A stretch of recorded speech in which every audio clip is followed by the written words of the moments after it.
Hey, salut tout le monde! Merci grandement de votre patience pour la revue du Delta 2.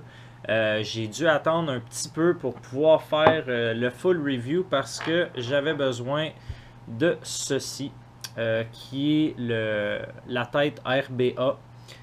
Merci à Jonathan Branchot qui m'a plugué avec la compagnie Vaporium de Sherbrooke. Et puis, c'était avec Christian Lompré qui m'a très bien servi, je dois le dire. Je mentionne ça parce que souvent on se demande où trouver les produits.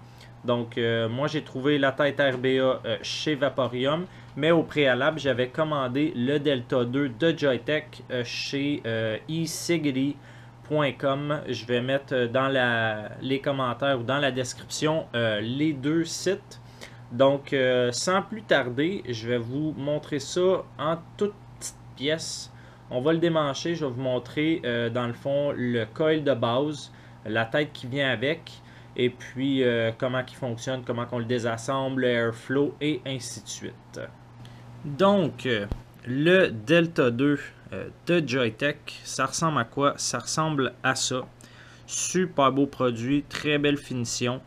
On peut l'avoir dans les alentours de 35-40 dollars US. Moi, c'est ce que j'ai payé. Il y avait une petite promotion.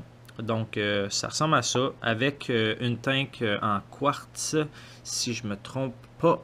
Il y a une grandeur dans le fond de 70,5 mm de haut et un diamètre de 22. Donc, ça va fitter sur des modes mécaniques de 22 mm. Moi, avec mon Manhattan, malheureusement, c'est pas ce qui fit le mieux, mais de toute façon, je l'utilise avec le IPv3. Ça vient avec un super beau drip tip, et comme vous pouvez voir, c'est un drip tip avec deux O-rings et un aileron qui coupe beaucoup la chaleur. Donc, ça fit là-dessus. Très bien. J'ai essayé avec d'autres drip tips. C'est convenable. On aime ça comme ça. On aime ça pour pouvoir mettre nos bébelles. Donc, l'airflow, on a deux airflows qui sont d'une très bonne grandeur. Moi, personnellement, je trouve que le flow d'air est super bon. Il est semblable, je vous dirais, à l'Atlantis. Pour ceux qui vraiment veulent un comparatif.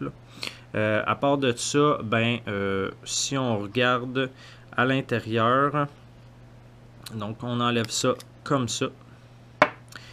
Et puis ici, on va avoir notre tête. Donc on peut mettre soit le coil d'origine ou on peut mettre le RBA, qui sont exactement la même dimension. Donc, la grandeur et le diamètre. Si on parle du coil d'origine, donc c'est un coil à 0.5 ohms. On peut lire dessus 20 watts et jusqu'à 45 watts. Donc, c'est les wattages qui sont suggérés par Joytech. Donc, on peut voir le Cantal qui est ici, l'autre qui doit être en dessous du caoutchouc. Ce qu'il y a de vraiment génial avec cette tête-là, c'est qu'il y a un juice control dans le fond. Donc, on peut ajuster avec la bague en bas. Et c'est super pratique pour les différences de juice que les utilisateurs vont consommer. Donc, moi, j'ai fait le test avec du 60-40 et du 90 VG. Donc, c'est ce que je vais vaper tantôt. Je vais vous montrer ça. Donc, on peut ajuster comme ça. La chose qui est importante à savoir, c'est que tout se joue avec le Juice Control ainsi que le Airflow. Je vais vous montrer ça. Oups. On veut enlever tout le kit, Alex. Comme ça. Donc, le Airflow qui s'ajuste ici comme ça. Et ça s'ajuste des deux côtés. Puis, ce qui est important, c'est ça. C'est que Dépendamment du juice qu'on va utiliser, l'airflow va être ouvert d'une façon, le juice control va être ouvert d'une façon et notre wattage. C'est bien important. Moi, avec du 60-40, j'avais mon juice control ouvert à 50%. Si on ouvre à 100% le juice control et qu'on ouvre le airflow à moitié, on va flooder. Donc, c'est tout le temps un ratio parce que si on a trop d'ouverture pour le juice et que l'airflow est fermé, il va y avoir énormément de succion, donc le jus va rentrer très facilement. Et puis, si c'est du 60-40 ou du 70-30, comme il est très liquide, il va rentrer dans le coil en trop grosse quantité. Tandis que si on va avec, exemple, du 50-50, même moi c'est ça, avec du 90-10, donc 90 VG, 10 PG, j'avais le juice control ouvert au complet et il fallait que je ferme un peu mon airflow parce que c'était trop épais. Donc si j'étais ouvert au max, j'avais des dry hits. Puis si je fermais, je vous dirais d'un cinquième, donc 20%, j'étais correct. Puis encore là, il fallait que je contrôle mon wattage pour ne pas faire de dry hit. On va regarder ça tantôt. Pour ce qui est de la tête RBA, donc c'est fait en 3 sections. Oh mon Dieu. J'ai-tu serré ça fort? Oh oui. Donc, la tête est composée de la base. Donc, la base qui a énormément d'airflow. Regardez la grosseur du trou. Même chose pour la pin positive. Ça ressemble beaucoup à la base de l'Atlantis, la pin. Là. Ça ressemble plus à ça que la Subtank. Si je compare, c'est parce que présentement, c'est ce qui est sur le marché beaucoup. Puis on en parle pas mal. Ce qui est cool avec cette base-là, c'est qu'on peut utiliser un gauge qui est quand même assez gros. Présentement, si je vous donne un exemple, j'ai du c'est du 24, c'est du 22 gauge. Même le 22 gauge rentre super facilement à l'intérieur. OK? Donc, c'est pas un problème. Donc, on peut soit mettre nos fils de Cantal dans les trous ou les enrouler autour, dépendamment de ce que vous utilisez. Ensuite de ça, on a le outer barrel ici. Puis là, ça laisse apparaître les channels de juice qui sont super gros, ce qui est un avantage pour une tête RBA parce que normalement, on a tendance à les faire trop petits. Donc, on regarde où c'est que ça arrive. Là, c'est vraiment très gros. Après avoir mis ça comme ça, on va pouvoir mettre le top cap. Non, c'est pas le top cap. Le haut du RBA. Et ensuite, on va pouvoir venir l'assembler directement sur notre base. Comme ça, ici. Donc ensuite de ça, la tank à l'intérieur est faite comme ça. Puis au fond, on peut voir qu'il y a une espèce de caoutchouc. C'est ce qui va venir s'appuyer sur le haut. Puis là, si vous regardez, donc on regarde la cheminée, va être quasiment inexistante. Là, on est très très proche. Fait que ça va être très avantageux pour la saveur. Ça ressemble à ça. Et on pop notre drip tip dessus. Puis ça look d'enfer. Donc la tank, si je ne me trompe pas, je regarde les specs, elle a une capacité de 3,5 ml. 3,5 ml qui est quand même très décent pour ce type de tank. Donc moi je trouve que c'est assez, je ne le remplis pas aussi souvent que je remplissais mon Atlantis. Maintenant qu'on a vu en détail de quoi ça avait de l'air, je vais utiliser la tête RBA. Je vais me faire un petit montage bien simple, probablement en 24 gauge. Si on y allait avec quelque chose comme 8 wraps sur un tournevis de 3 mm. Je vais remplir ma tank, je vais vous montrer un peu qu'est-ce que ça a comme potentiel. Puis après ça, on va remettre le coil d'origine. Puis je vais faire le comparatif pour que vous puissiez voir ça, savoir un peu les avantages et les désavantages. Et surtout au niveau de la vapeur, Est-ce qu'on a la même densité? Est-ce qu'on a le même goût? Fait que je vais aller vous montrer en gros plan le montage de mon coil. Donc pour commencer, ben, je me suis pris un petit peu de Cantal. Donc j'ai environ 6 pouces de 24 gauge. Notre tournevis de 3 mm. Et puis on va avoir besoin d'un tournevis un peu plus petit. Ça vient avec pour pouvoir venir visser sur la base parce que les tournevis de cette grosseur-là, ils fitteront pas dedans.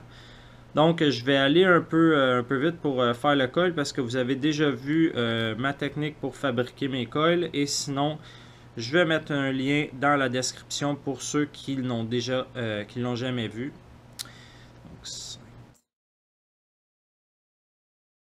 Donc, à l'habitude, j'en fais un petit peu plus. Et puis là, on va venir enlever la portion qu'on ne voulait pas. Ça, on vient compter. 1, 2, 3, 4, 5, 6, 7, 8, 9. Là, ben, je vais probablement enlever lui qui est ici parce que je le trouve moins beau. Voilà, comme ça. Donc, première étape, on fait notre micro-coil.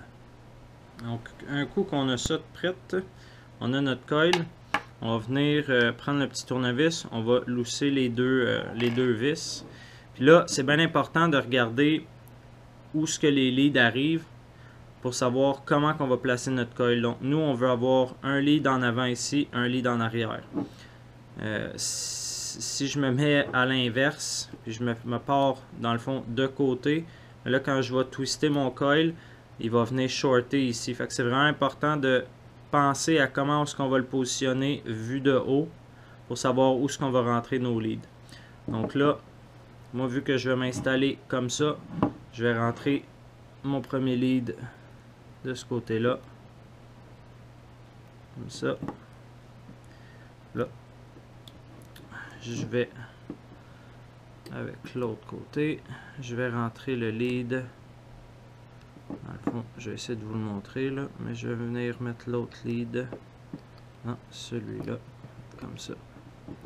Puis là, doucement, malheureusement, j'ai pas vraiment d'autres méthodes. On va venir tirer sur les leads avec nos pinces. Ok, pour vraiment venir le positionner comme ça. Là, on va le centrer. Ça a de l'air fou, mais vous allez voir qu'un coup qu'on va l'avoir chauffé, on va pouvoir le placer comme il faut. Fait que là, je vais venir serrer mes vis pour me donner un premier aperçu de ce que ça va avoir de l'air. Je vais venir mettre un peu de tension. Puis là, vous allez voir que, évidemment, mon coil il est trop haut. Donc, ce que je vais faire, là, maintenant qu'il y a de la tension dessus, puis là, vous voyez, il est un peu trop de ce côté-là.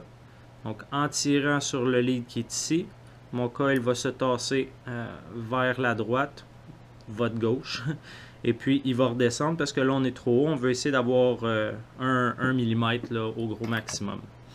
Puis ça, c'est vraiment mes préférences. Ça va dépendre de tout et chacun. Donc, je vais tirer un peu. Là, je me retrouve à la hauteur désirée. Donc, je vais venir serrer ça. Comme ça. Puis là, je vais faire la même chose de l'autre côté pour y en mettre un petit peu plus de tension parce que je vois que ici j'ai un petit gap puis ça me fatigue. Donc on tire un peu. Puis quand j'ai fini de tirer, normalement je vais le coincer un peu en tirant vers l'extérieur. Ça va l'empêcher de revenir à l'intérieur. Comme ça. Donc là, ça va être bien important d'inspecter. Comme là présentement, je vois que je suis trop bas. Puis je vois aussi que je suis un peu lousse. Fait que je peux venir tirer dessus une petite affaire. Je vais être certain d'avoir une clairance qui est en dessous. Parce que sinon, je vais faire un short. OK? Un coup que je suis positionné où ce que ça me tente. Puis là, c'est pas un tutoriel pour un gros montage. C'est vraiment juste pour donner une idée. Là. Je viens couper mes leads. Et là, je viens de pulser. On partira pas ça à 130 watts certain. Je vais mettre à 10 watts. Là, je vais juste pulser. On est à 0.61. Ça, c'est avant d'avoir chauffé. Vous le savez, quand on traite le coil à l'électricité et à la chaleur, il va bouger. Donc, on va y aller tranquillement. Parfait. Donc là, je vais monter ça. Moi, j'aime bien aller à 50 watts. Comme ça. Là, je vais regarder encore. Être sûr qu'il n'y ait pas de short.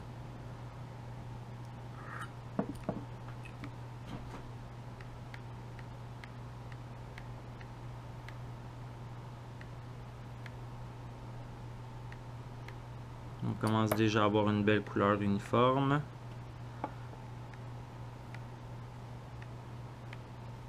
Ok.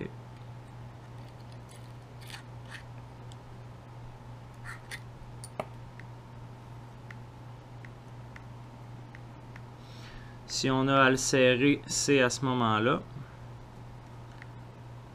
On chauffe, on laisse refroidir et on écrase.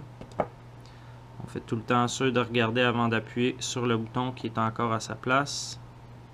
Et voilà. Donc là, je vais venir m'assurer de bien centrer sur mon airflow.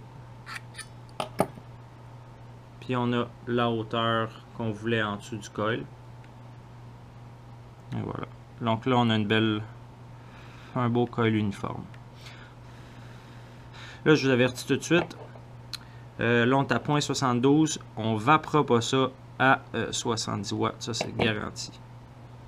C'est beaucoup trop chaud à mon goût. Dernier ajustement. OK.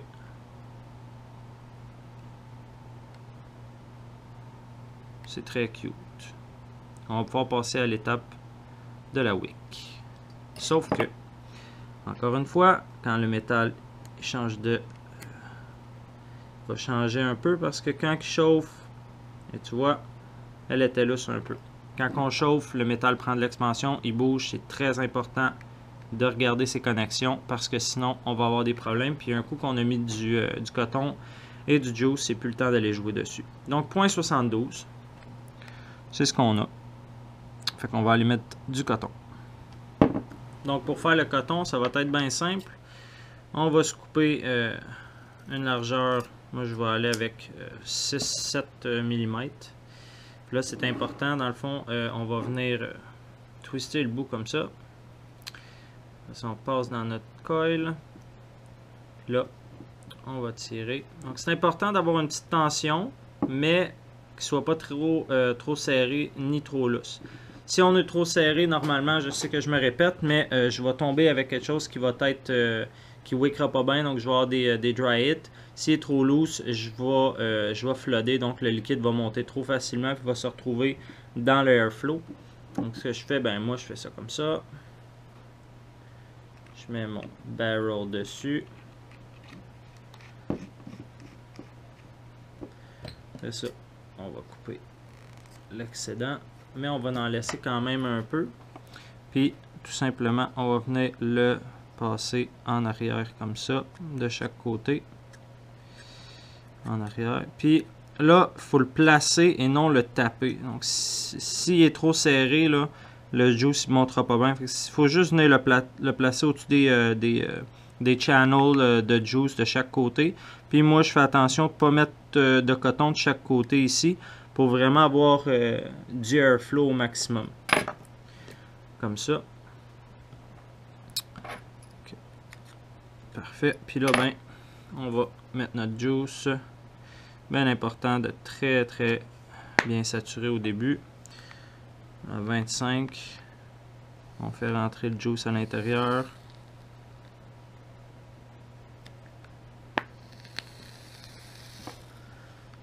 Parfait. Donc on va pouvoir venir remettre le top. Et là, j'ai rempli ma tank au préalable jusqu'ici. Donc pour remplir, on appuie à l'intérieur en diagonale. On remplit jusqu'à ce qu'on arrive vraiment sur le bord de l'espèce de barrel ou la cheminée qui est à l'intérieur. Et là, on réassemble.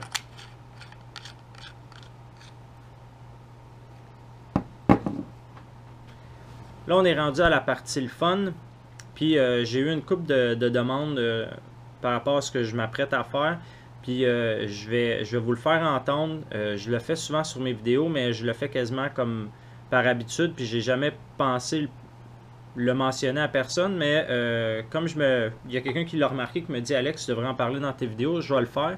Donc là, je suis à 25 watts. Ça devrait être pas mal ce que je veux. Puis là, je veux venir trouver le ratio entre à combien je suis capable de le monter pour avoir encore une bonne saveur versus pas pogner de dry it. Fait que là, je vais y aller comme ça, wide open, je vais prendre une puff, puis je vais vous faire écouter le son que la chambre fait à l'intérieur, puis c'est vraiment le wicking qui se passe en ce moment. Ok, je vous fais écouter ça.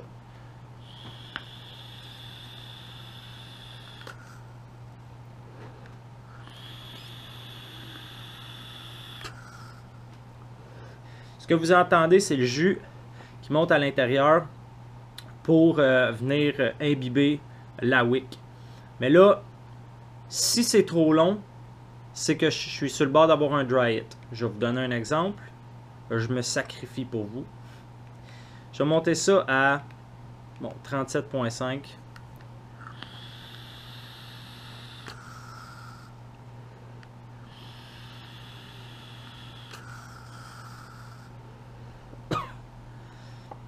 C'était limite. Donc là, je suis trop haut. Mais pour remédier à ça, si je trouve que j'ai déjà beaucoup d'airflow, je peux venir fermer mon airflow un peu. Donc là, je vais le fermer à moitié. Là, je l'ai baissé, mais je vais le remettre tout ce qui était. 37,5.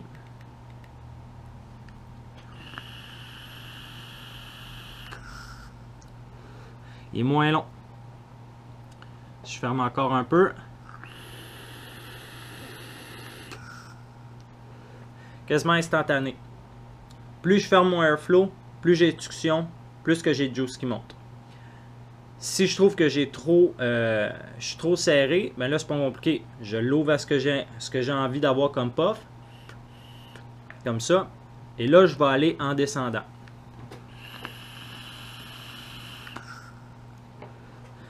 Donc là je peux descendre mon wattage. Je vais descendre ça à 34.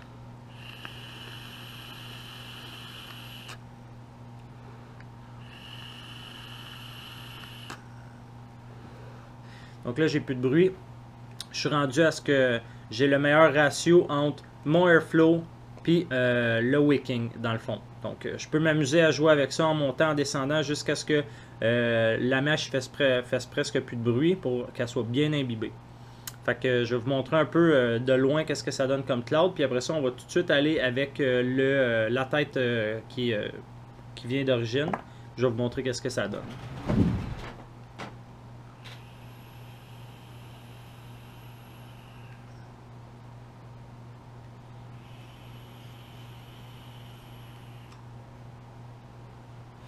Donc, on a une bonne vapeur. Super bonne saveur. Moi, ça me convient. Okay. J'ai failli faire un dégât. Vous ne le voyez pas, mais il y a une bière qui traîne à côté. Okay. On vient enlever. Bon. J'ai trop serré. Donc, j'enlève ça de même.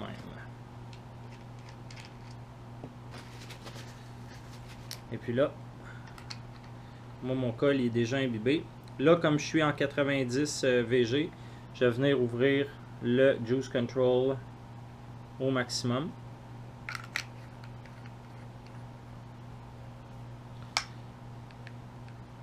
Donc il est à 0.5. Je vais rester à 34.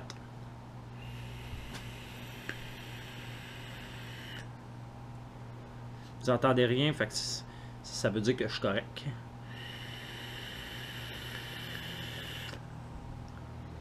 Parfait. Donc, je peux monter encore. Je vais garder le même airflow parce que c'est comme ça que je l'aimais.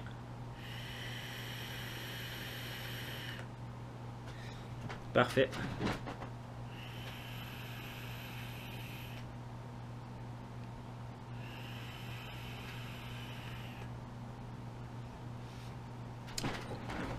Puis le coil d'origine, sérieusement, il est écœurant. Puis avec le coil Rebuildable, on peut venir chercher quasiment la même chose. Le col d'origine, dans le fond, c'est un col vertical avec du coton organique. Moi, je vous recommande de peut-être regarder un autre tutoriel que j'ai sur les coils qui sont faits verticales. Ça fonctionne super bien là-dedans. Je l'ai fait. Un maximum de saveur. C'est pas une technique qui est super facile parce que bon, au niveau de l'assemblage, c'est un peu plus complexe. Puis au niveau du coton aussi, là, c'est quelque chose que je suggère pas aux gens qui commencent. Allez-y avec un coil bien simple. Comme ça, 8 wraps, 0.70, c'est parfait. Puis honnêtement, je suis ultra satisfait. Sauf que je préfère avec mon drip tip en verre.